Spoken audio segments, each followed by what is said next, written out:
আমাদের পাশের বাড়িতে একটি খুব সুন্দর আন্টি থাকতেন। তিনি এতই ফর্সা ও হাসিখুশি ছিলেন যে যখনই তাকে দেখতাম আমার মনটা কেমন জানি করত। আন্টির স্বামী দেশের বাইরে থাকতেন, তাই আমার মনে হতো যদি তার সঙ্গে কিছুটা মনের কথা ভাগ করে নিতে পারতাম। কিন্তু আমি জানতাম না যে তিনি আগে থেকেই আমার সাথে কথা বলতে চাইছিল। একদিন আমি রাস্তা দিয়ে যাচ্ছিলাম, হঠাৎ আন্টি আমাকে ডেকে তার বাড়িতে নিয়ে গেলেন। আমি ঘরে ঢুকে চুপচাপ বসে রইলাম। কিছুক্ষণ পর আন্টি যখন ঘরে এলেন তখন তিনি হালকা পোশাক পরেছিলেন, যা তাকে অসাধারণ লাগছিল। তাকে দেখে আমি কিছুটা অবাক হয়ে গেলাম। আমি তাকে বললাম, কেন আমাকে ডাকছেন? তিনি কিছু না বলেই আমার পাশে বসলেন। তারপর কিছু না বলেই, বন্ধুরা, আজকের গল্পটি অনেকটাই স্পেশাল, তাই সবাই রেডি হয়ে যাও। দয়া করে গল্পগুলো ভালো লাগলে ভিডিওটি লাইক, শেয়ার এবং চ্যানেলটি সাবস্ক্রাইব করো প্লিজ। আমার নাম কুনাল, বয়স 20 বছর, সাধারণ এক যুবক। তবে সাধারণ হলেও আমাদের পাড়ার প্রায় সব মহিলাই যেন আমাকে অন্য চোখে দেখতেন। প্রায় সবাই ছোটখাটো কাজে ডাকার জন্য আমায় খুঁজতেন। আমি যতবারই বাড়ি থেকে বের হতাম, কোথাও না কোথাও থেকে একটি ডাক আসত, কুনাল, একটু এদিকে আসো, আমাদের একটু সাহায্য দরকার। আমি এসব কাজে অভ্যস্ত হয়ে গিয়েছিলাম, যেন এক ধরনের আনন্দ খুঁজে পেতাম। আমাদের পাড়ায় এক আন্টি ছিলেন, যার নাম জানার কখনো চেষ্টা করিনি, শুধু আন্টি বলেই ডাকতাম।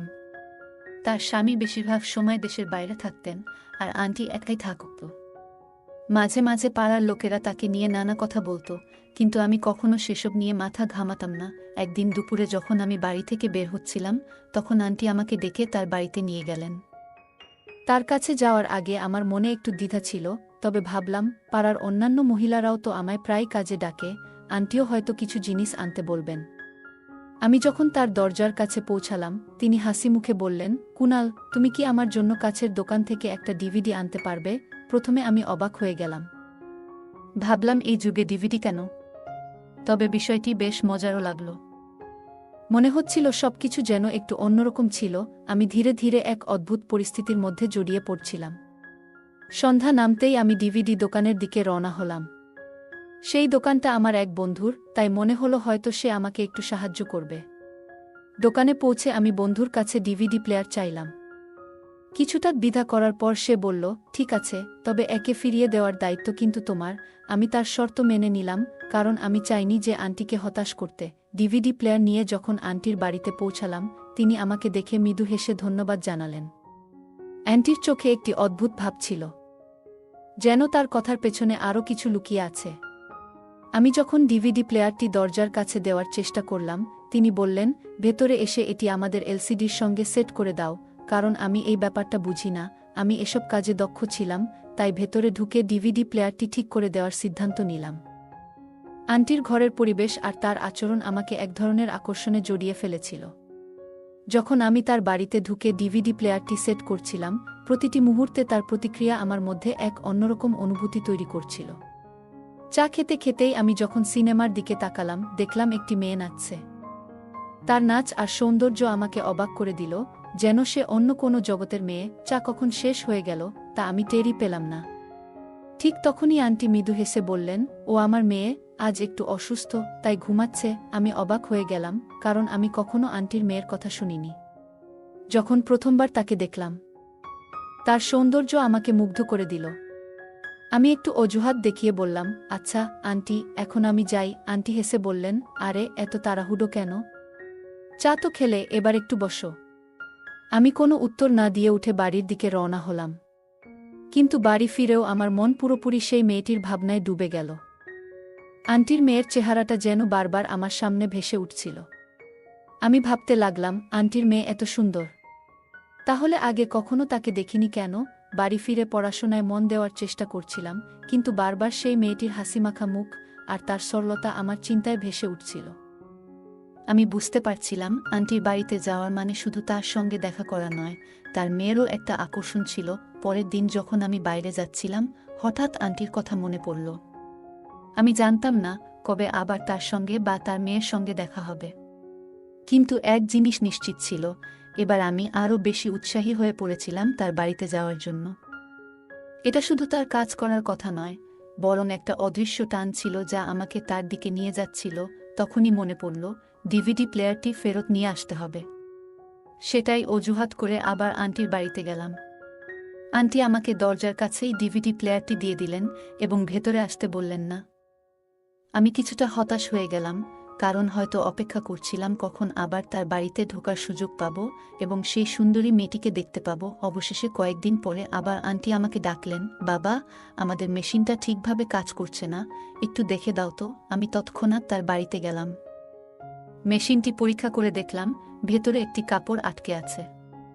কাপড়টি বের করে মেশিনটি চালু করলাম এবং সেটি আবার কাজ করতে শুরু করল। এটা দেখে আন্টি খুশি হয়ে বললেন, ধন্যবাদ, তুমি ঠিক করে দিলে। ঠিক হয়েছে, এবার কাপড় ধোয়ার কাজটা করতে হবে। বলার পর আন্টি বললেন, এখন আমার মেয়ের ওঠার সময় হয়েছে। আমি যখন উঠতে যাচ্ছিলাম, আন্টি বললেন, আরে বসো, তোমার জন্য কিছু খাবার নিয়ে আসছি। কিছুক্ষণ পর তিনি চা আর বিস্কুট নিয়ে এলেন। আমি ভাবতে শুরু করলাম, আন্টির মেয়েও তো এই বাড়িতেই থাকে, কিন্তু তাকে এখনো দেখিনি। মনে মনে আগ্রহ বাড়ছিল তাকে একবার দেখার জন্য। আমি তাকে বেশ কয়েকদিন আগে দেখেছিলাম, কিন্তু কখনো সামনাসামনি দেখা হয়নি।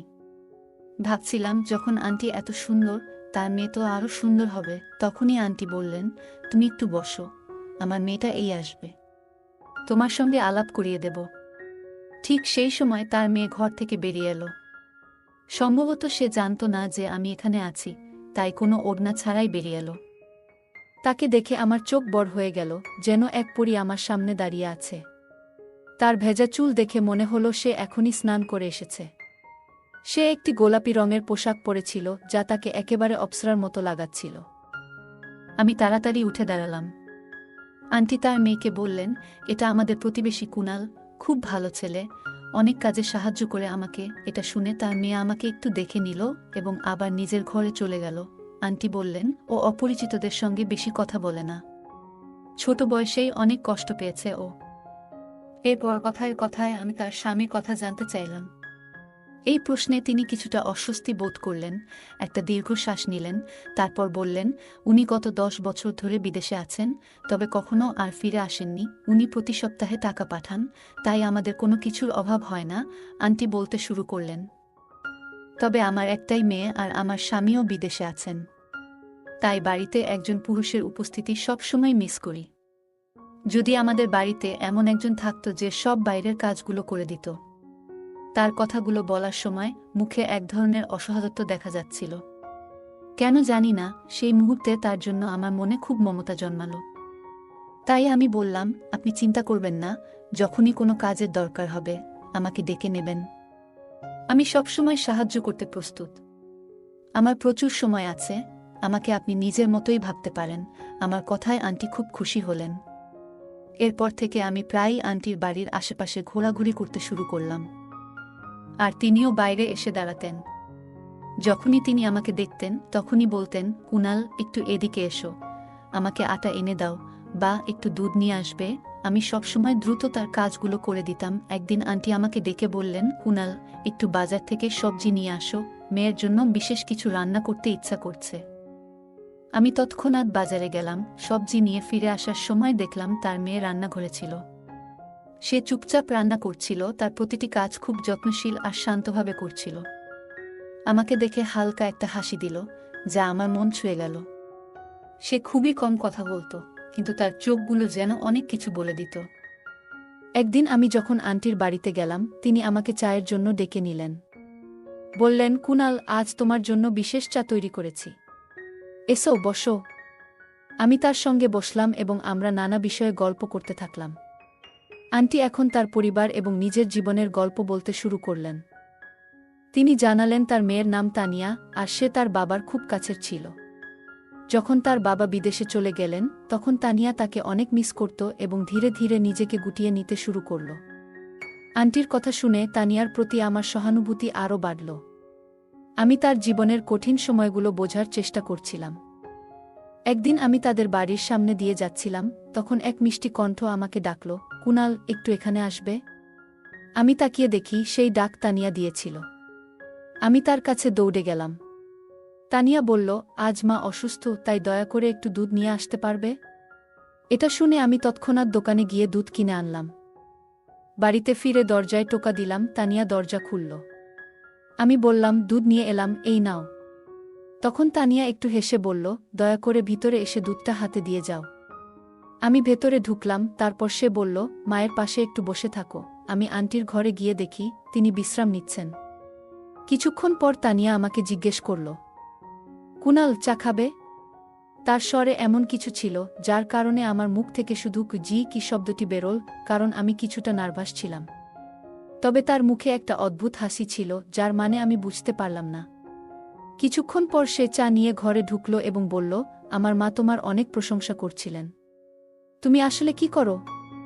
আমি উত্তরে বললাম, সারাদিনই অবসরেই থাকি। এটা শুনে তানিয়া হেসে উঠল। আমি লক্ষ্য করলাম সে যখন হাসে তখন তাকে আরও সুন্দর দেখায়।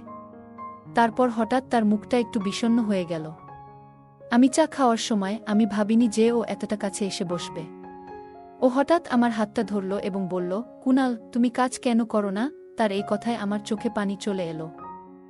আমি বললাম, আমার বাবা মা মারা গেছেন, আমি দিনে দুবেলা খাবার পাই, তাই আয় করে আর কি করব। এটা শুনে সে রেগে গিয়ে উঠে দাঁড়াতে লাগল। আমি বুঝলাম এটাই সুযোগ, তাই তার হাত ধরে তাকে থামালাম। সে তখন বলল, কুনাল, তুমি বিদেশে চলে যাও। সেখানে গিয়ে অনেক টাকা কামাও, তারপর নিজের ঘর বানিয়ে নাও এবং বিয়ে করো। পাড়ার লোক আর কতদিন তোমাকে সাহায্য করবে? এসব কথা বলে সে আলমারির কাছে গেল এবং সেখান থেকে কিছু গহনা বের করে আমার হাতে দিল। ও বলল, এগুলো আমার বিয়ের গহনা। এগুলো এখন আর আমার কোনো কাজে আসবে না। তুমি এগুলো ধার হিসেবে নাও, বিদেশ থেকে ফিরে এসেই ফেরত দিও। কথাগুলো বলে সে চোখ বন্ধ করল। তার মুখে এক ধরনের অদ্ভুত শান্তি ছিল। আমি তখনই সিদ্ধান্ত নিলাম, এবার আর তাকে না করব না। আমি সেই গহনাগুলো নিলাম এবং বললাম, তোমার এই উপকার আমি কোনোদিন ভুলব না। এটা শুনে সে বলল, এটা উপকার নয়, ভালোবাসা। ভালোবাসার প্রতিদান কেউ দিতে পারে না। তুমি আমার মায়ের জন্য অনেক কিছু করো, তাই মা কিছুটা শান্তি পায়। এজন্যই আমি তোমাকে সম্মান করি। না হলে কখনোই আমি আমার গহনা কারো হাতে তুলে দিতাম না। তার এই কথাগুলো আমার হৃদয়ে ঝড় তুলে দিল। আমি কখনো ভাবিনি যে ও আমাকে এতটা বোঝে এবং এতটা বিশ্বাস করে। যখন সে তার বিয়ের গহনা আমার হাতে তুলে দিল এবং বলল, এটা ভালোবাসা, কোনো উপকার নয়, তখন আমি বুঝলাম তার অনুভূতিগুলো আমার জন্য কতটা গভীর। তার এই পদক্ষেপ আমার জন্য এক নতুন দিশা এবং নতুন আশা দিল। আমার মনে তখন একটাই চিন্তা, বিদেশে যাওয়া, কঠোর পরিশ্রম করা এবং এত টাকা উপার্জন করা যাতে আন্টি তার মেয়ের বিয়ের জন্য কোনো চিন্তা না করে। আমি কখনো আন্টির দিকে তাকাতাম, আবার কখনো তার মেয়ের দিকে, আর কখনো নিজের দৃষ্টি নিচু করতাম। আন্টির মেয়ে প্রায় 24 থেকে 25 বছর বয়সী হবে, কিন্তু তাকে দেখতে এতটাই সুন্দর যে 18 বছরের মনে হতো। আমি তাকে জিজ্ঞেস করলাম, আপনি কি করেন? সে উত্তর দিল, আমি যখন 18 বছর বয়সে ছিলাম, আমার বাবার ইচ্ছায় আমার বিয়ে হয়ে গিয়েছিল। কিন্তু বিয়ের কিছু মাসের মধ্যেই আমার স্বামীর মৃত্যু হয়, আর আমার শ্বশুরবাড়ির লোকেরা আমাকে এই বলে বের করে দিল যে আমি নাকি অমঙ্গল নিয়ে এসেছি। এটা শুনে আমি অবাক হয়ে গেলাম, কারণ তাকে দেখে কখনোই মনে হয়নি যে সে বিবাহিত। আমি যখন তার মুখের দিকে তাকালাম, তখন হঠাৎ আন্টির গলা শোনা গেল, কুনাল, তোমার বিয়ে হয়েছে? আমি মাথা নেড়ে না বললাম। তখন আন্টির মেয়ে বলল, কেন? আমি বললাম, আমি এখন মাত্র 20 বছরের। এটা শুনে সে বলল, আজকাল ছেলেরা 18 বছর বয়সেও বিয়ে করে ফেলে। আমি উত্তর দিলাম, আমার কোনো কাজকর্ম নেই, তাই কে আমাকে বিয়ে করবে? এটা শুনে সে চুপ হয়ে গেল। এরপর থেকে আমি কোনো না কোনো অজুহাতে প্রায়ই তাদের বাড়িতে যেতাম। আন্টি আমাকে কখনো ঢুকতে মানা করতেন না, আর এখন তার মেয়েও আমার সঙ্গে সহজভাবে কথা বলতো। একদিন সে আমাকে বলল, কুনাল, তুমি আর কতদিন এভাবে পাড়ার মানুষের কাজ করে যাবে? নিজের জন্য কোনো কাজকর্ম কেন শুরু করো না, যাতে তোমার বিয়ে হতে পারে? এটা শুনে আমি বললাম, কোনো ব্যবসা বা কাজ শুরু করতে অনেক টাকা দরকার, যা আমার কাছে নেই। তখন সে বলল, তুমি কি ধরনের কাজ করতে চাও? আমি বললাম, আমি বিদেশ যেতে চাই, কিন্তু টিকিট আর ভিসার জন্য প্রয়োজনীয় টাকা আমার কাছে নেই। এটা শুনে সে আমার হাত ধরল এবং আমাকে তার ঘরে নিয়ে গেল। সে তার পুরনো কিছু গয়না বের করে আমার হাতে দিল এবং বলল, এগুলো আমার বিয়ের গয়না, যা মা আমাকে দিয়েছিলেন। এগুলো আমার কোনো কাজে লাগেনি, আমার ভাগ্যে হয়তো ছিল না। তুমি এগুলো বিক্রি করে টাকা জোগাড় করো, যাতে তোমার স্বপ্ন পূরণ হয়। এটা শুনে আমি আতঙ্কিত হয়ে বললাম, না, আমি এটা, আন্টি আগেই আমাকে কথাটা বলেছিলেন, যদিও আমাদের পরিচয় বেশি দিনের ছিল না। আমি ভাবছিলাম, কেন তিনি আমার প্রতি এত আস্থা দেখালেন? এরপরের 2 দিন ওদের বাড়ির আশেপাশে যাইনি, হয়তো সংকোচ বা ভয় কাজ করছিল। তৃতীয় দিন আন্টি নিজেই আমার বাড়িতে এলেন, হয়তো একঘেয়েমি কাটাতে। আমি দ্রুত রান্নাঘরে গিয়ে তার জন্য চা বানাতে শুরু করলাম। আন্টি হঠাৎ বললেন, 2 দিন হয়ে গেল, তুমি আমাদের বাড়িতে আসোনি কেন? মনে মনে আমি যেন এই প্রশ্নেরই অপেক্ষায় ছিলাম। আমি হেসে বললাম, আপনি কি আমাকে মনে করেছিলেন? এটা শুনে আন্টি বললেন, আমি আর আমার মেয়ে দুজনেই তোমাকে খুব মনে করি। আমি অবাক হয়ে জিজ্ঞেস করলাম, আপনার মেয়েও আমাকে মনে করে? তখন তিনি বললেন, হ্যাঁ, ওর জীবনে আমার আর তোমার মতো আপনজন ছাড়া আর কেউ নেই। এই পৃথিবীতে আর কে আছে ওর জন্য? তিনি একটু হাসলেন এবং বললেন, তুমি খুব ভালো মনের মানুষ, তাই আমরা তোমার সঙ্গে আমাদের মনের কথা ভাগ করে নিতে পারি। ও তো ভেতর থেকে অনেকটাই ভেঙে পড়েছে। আন্টি আরও বললেন, আমি ওর বাবাকে অনেকবার বলেছি মেয়েটার জন্য একটা ভালো ব্যবস্থা করতে। আর কতদিন এভাবে ঘরে পড়ে থাকবে? মেয়ের দ্বিতীয় বিয়ের কথা শুনে আমি অবাক হলাম। আমি ভাবলাম, আপনি কি সত্যিই আপনার মেয়ের দ্বিতীয় বিয়ে দিতে চান? এটা শুনে আন্টি বললেন, হ্যাঁ, একদম। ও এখনও তরুণী, সুন্দরী। এতে ওর কি কোনো খুঁত আছে? ওর কেবল ভাগ্য খারাপ ছিল, তাই শ্বশুরবাড়ি থেকে ওকে ফিরে আসতে হয়েছে। যদি কোনো ভালো ছেলে এসে আমার মেয়ের জন্য প্রস্তাব দেয়, আমি তৎক্ষণাৎ রাজি হয়ে যাব। এটা শুনে আমি আন্টির কাছে গিয়ে বসলাম এবং জিজ্ঞেস করলাম, আপনি কেমন ছেলে চান আপনার মেয়ের জন্য? আন্টি বললেন, একজন ভালো মানুষ, যে ভালো আয় করে। কারণ আমার মেয়ে আমাদের ঘরেও সুখে থাকে, আমি চাই ও স্বামীর ঘরেও আরামে থাকুক। ও যেন কোনো কষ্ট না পায়। এটা শুনে আমি চুপ করে গেলাম। সারা রাত ভাবতে থাকলাম, আমি তো একজন ভালো মানুষ, কিন্তু এত টাকা কোথা থেকে পাব যাতে আন্টি মেয়ের হাত আমার হাতে তুলে দেয়? এই চিন্তায় 2 দিন কেটে গেল। আর আমি হতাশ হতে থাকলাম। হঠাৎ আমার মাথায় একটা বুদ্ধি এলো, যদি আমি ওর কাছ থেকে কিছু গহনা নিয়ে বিদেশ চলে যাই এবং দিনরাত পরিশ্রম করে নিজের একটা বাড়ি তৈরি করি, তাহলে হয়তো আন্টি রাজি হবেন। এই ভাবনা আমাকে সাহস জুগিয়েছিল। পরের দিন আমি তাদের বাড়িতে গেলাম। আন্টিকে সালাম করার পর আমি সরাসরি তাদের মেয়ের ঘরে ঢুকে পড়লাম। সে তখন বিছানায় শুয়েছিল। তাকে এভাবে দেখে আমি চোখ সরিয়ে নিলাম, কিন্তু এখন ফিরে আসতে পারছিলাম না, কারণ আমাকে ওর সঙ্গে কিছু জরুরি কথা বলতে হতো। তাই আমি সোফায় গিয়ে বসলাম। সে আমার দিকে তাকিয়ে বলল, তুমি এতদিন ধরে আমাদের বাড়িতে কেন আসোনি? আমি তোমার উপর খুব রেগে আছি। এটা শুনে আমি বললাম, আমি ভয় পেয়েছিলাম। তখন সে হেসে উঠল, কেন, তুমি কি আমার থেকে ভয় পেয়েছ? এটা শুনে আমি চুপ হয়ে গেলাম। সে বিছানা থেকে উঠে এসে সোফায় বসল। তাকে এত কাছাকাছি দেখে আমি নার্ভাস হয়ে গেলাম। আমার কপালে ঘাম জমতে লাগলো। আমি ভেবেছিলাম, আমার চেয়ে ভালো কেউ তানিয়ার জন্য হতে পারবে না। কিন্তু এটা এত সহজ ছিল না। বিদেশে যেতে হলে আমাকে ভিসা আর প্রচুর টাকার প্রয়োজন ছিল। এজন্য আমাকে একটা পরিকল্পনা করতে হতো। সেদিন আন্টির বাড়ি থেকে বের হয়ে আমি সরাসরি আমার বন্ধুর কাছে গেলাম, যার ভাই বিদেশে কাজ করত। আমি কিছু টাকা দিয়ে বললাম, আমার বিদেশে যাওয়ার ব্যবস্থা করো। সে তার ভাইয়ের সঙ্গে কথা বলল, আর 1 মাসের মধ্যেই আমার বিদেশে যাওয়ার সব ব্যবস্থা হয়ে গেল। আমি আন্টির বাড়িতে গিয়ে তাদের এই খবরটা জানালাম। আন্টি একটু দুঃখ পেলেন এবং বললেন, তুমি চলে গেলে আমাদের বাড়ির কাজ কে করবে? এটা শুনে আমি একটু হাসলাম। এরপর তানিয়ার ঘরে গেলাম এবং তাকে এই সুখবরটা দিলাম। সে অনেক খুশি হলো এবং বলল, কুনাল, মন দিয়ে কাজ করো। আমি মুচকি হেসে বললাম, মন দিয়ে কাজ করব না, কারণ আমি তো আমার মন এখানে রেখে যাচ্ছি। এরপর আমি ফিরে এসে আমার জিনিসপত্র গোছালাম এবং এয়ারপোর্টের দিকে রওনা দিলাম। প্রথম মাসটা আমার জন্য অনেক কঠিন ছিল। আমি আমার বন্ধুর ভাইয়ের অধীনে কাজ করছিলাম, যিনি আমাকে বিদেশে ডেকেছিলেন। কাজটা কঠিন ছিল এবং বুঝতে আমার সময় লেগেছিল। তবে 1 মাস পর কাজ পুরোপুরি বুঝে গেলাম। এরপরই আমি আন্টিকে ফোন করে জানালাম, আমি সুস্থ আছি। আন্টি আমার কথা শুনে খুশি হলেন এবং অনেক দোয়া দিলেন। তারপর তিনি ফোনটা তানিয়াকে দিলেন। আমার বুক ধড়ফড় করতে লাগলো। আমি বুঝতে পারছিলাম না কি বলবো। তানিয়া নিজেই কথা শুরু করল এবং বলল, টাকা জমাতে থাকো, অযথা খরচ করো না, যেন তাড়াতাড়ি ফিরতে পারো এবং বিয়ে করতে পারো। এটা শুনে আমি হেসে উঠলাম। মনে হলো সেও হয়তো আমাকে ভালোবাসতে শুরু করেছে। প্রতিটি সপ্তাহে আমি আন্টির বাড়িতে ফোন করতাম। আন্টি কিছুক্ষণ আমার সঙ্গে কথা বলার পর সবসময় ফোনটা তানিয়ার হাতে তুলে দিতেন। এরপর আমরা অনেকক্ষণ ধরে একে অপরের সঙ্গে গল্প করতাম। তানিয়ার সঙ্গে কথা বললে আমার মন শান্তি পেত, আর আমি আবার নতুন উদ্যমে কাজ করতে লাগতাম। যখন প্রথমবার আমার বেতন পেলাম, তখন তানিয়াকে ফোন করে জিজ্ঞেস করলাম, আমি তোমার জন্য বিদেশ থেকে কি উপহার পাঠাবো। এটা শুনে সে একটু লজ্জা পেল এবং বলল, আমার কিছু দরকার নেই। আমি অনেকবার জোর করলাম, কিন্তু সে বারবার এড়িয়ে যেতে লাগল। আমি মনে মনে ঠিক করলাম, সে যেহেতু আমাকে এত সাহায্য করেছে, আমি ওকে অবশ্যই কিছু পাঠাবো। কিন্তু যখনই আমি উপহারের কথা বলতাম, সে লজ্জায় পড়ে যেত। আমি প্রতি সপ্তাহে তাকে ফোন করে জিজ্ঞেস করতাম, তোমার জন্য কি নিয়ে আসব। একদিন সে হেসে বলল, যদি জেদ করো, কিছু একটা নিয়ে এসো।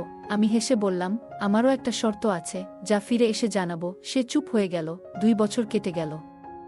ভিসার মেয়াদ শেষ হলেও নবায়ন করলাম, কারণ দেশে ফিরতে চাইছিলাম না।